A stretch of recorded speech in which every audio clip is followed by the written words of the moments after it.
बाद में जो है कांग्रेस कर्नाटक की कांग्रेस सरकार ने जो है वेबसाइट से हटाया है। भारतीय जनता पार्टी का फेक एजेंडा था। भारतीय जनता पार्टी के फेक लोगों ने सर्वे किया था। भारतीय जनता पार्टी के लोगों ने उस सर्वे को फेक तरीके से किया था, इसलिए हमने उस एजेंडे को बिल्कुल अस्वीकार कर दिया है। जिस तरीके से भारतीय जनता पार्टी के लोग आज अब कर्नाटक की जनता सहित पूरे देश की जनता को गुमराह कर रहे हैं, फर्जी सर्वे दिखाते हैं, किसी में नरेंद्र मोदी की लोकप्रियता दिखाते हैं, विश्व गुरु बन गए हैं, जबकि सच ये है कि नरेंद्र मोदी जी आज की डेट में हिंदुस्तान की जनता के ऊपर बोझ बन गए हैं। नेताओं को किया पेश, इसी पे बीजेपी पे हमला किया है। देखिए, भारतीय जनता पार्टी और चुनाव आयोग के साथ मिलकर के जो एसआईआर हो रही है, उसकी डिस्क्रिपेंसीज, उसका फर्जीपन, उसका कहीं ना कहीं भारतीय जनता पार्टी के प्रति जो अनुराग है वो स्पष्ट अभिषेक बनर्जी ने दिखाया। जिन मतदाताओं को एसआईआर में मृतक घोषित कर दिया था, उन्होंने रैली में वो दिखाए हैं। इसके बाद चुनाव आयोग को क्या चाहिए? ज्ञानेश गुप्ता आप क्या बोलेंगे, किसके ऊपर उंगली उठाएंगे? ज्ञानेश गुप्ता जी, आपकी एसआईआर त्रुटिपूर्ण है, आप इसको सही कीजिए। मुख्यमंत्री के पति जो है टिप्पणी के विवाद में 30 से 25 हजार में बेची जाती लड़कियां। देखिए, बिहार की अस्मिता को चुनौती दी है, भारत की महिलाओं के प्रति घृणित अपराध किया है, बिहार की लड़कियों के प्रति घृणित अपराध किया है, और भारतीय जनता पार्टी की महिलाओं के प्रति संवेदनहीनता की सोच की पराकाष्ठा है, आपराधिक सोच की पराकाष्ठा है।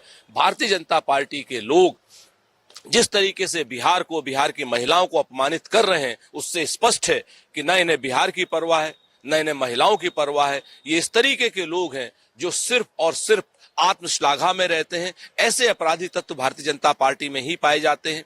दलितों को पेशाब पिलवाते, आदिवासियों के मुंह पर पेशाब करते हैं, महिलाओं को सड़क से लेकर के, और अब तो उनके मंत्री भी लगातार अपमानित कर रहे हैं कि बिहार की महिलाएं खरीदी और बेचे जाने योग्य हैं। ऐसे अपराधी भारतीय जनता पार्टी में है।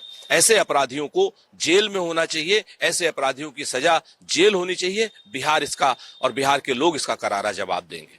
दिल्ली सरकार को कम से कम 2 साल का समय दो।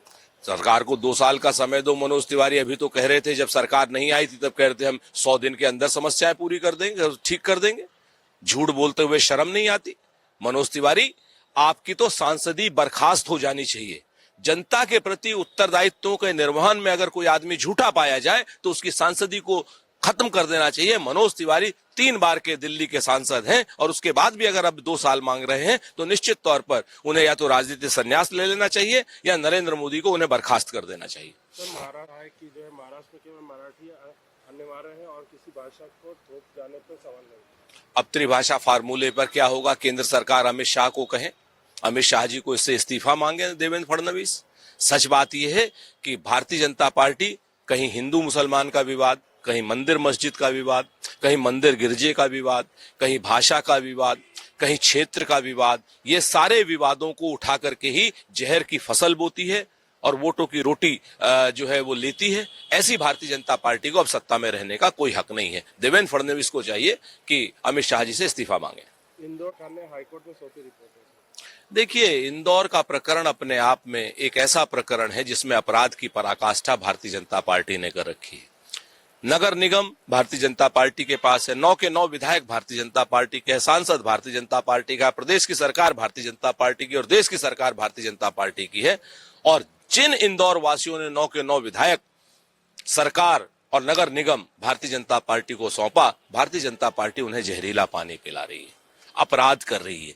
ऐसे अपराधियों की सजा जेल होनी चाहिए, ऐसे अपराधियों को पदमुक्त किया जाना चाहिए। मैं इंदौर वासियों से अपील करूंगा कि ऐसे नाकारा लोगों को न चुने।